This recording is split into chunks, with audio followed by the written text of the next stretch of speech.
शुभ प्रभात मित्रों, मैं स्वामी ओम प्रकाश, गांव बोहर, रोहतक, हरियाणा आपको एक जीवन का सार सूत्र बताए दे रहा हूँ कि जब आदमी थक जाता है, टूट जाता है, ऊब जाता है, तो उस टूटे हुए आदमी को सिर्फ स्त्रियाँ ही बचा पाती हैं।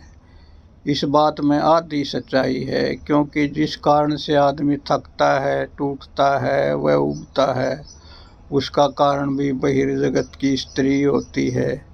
थोड़े अंतराल के बाद पता चलता है कि दवा ही जहर बन गई। आदमी टूटता ही चला जाएगा जब तक वह अपने भीतर की स्त्री को न खोज ले।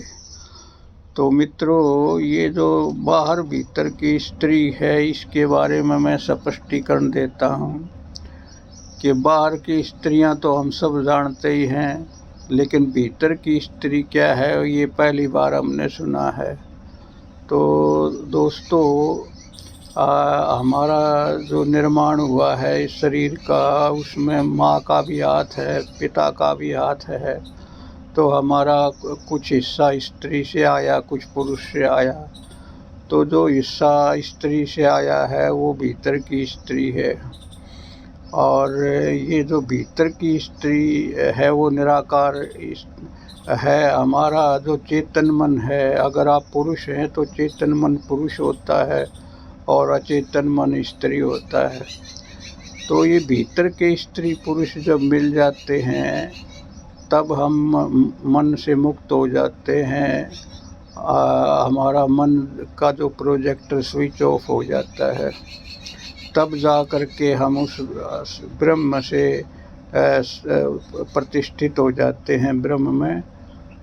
तो ये जो आदमी का जो आकर्षण है, आदमी स्त्री पुरुष का जो आकर्षण है, वह उसके आधे आधे होने का है।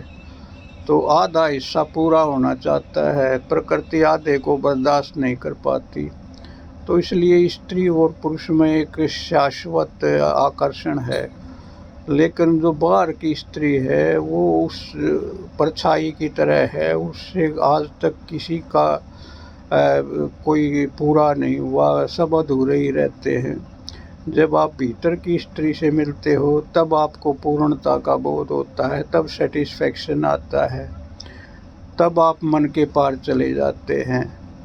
तो ये जो भीतर की स्त्री है, इसी को हम काली, दुर्गा और डिवाइनिटी, डिवाइन शक्ति के नाम से जानते हैं।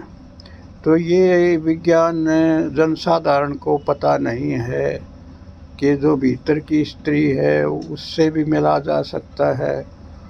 तो ये मैं पहली दफ़ा आपको ये नई बात बता रहा हूँ, तो इस बात को थोड़ा सा समझना। जय हो, जय हो।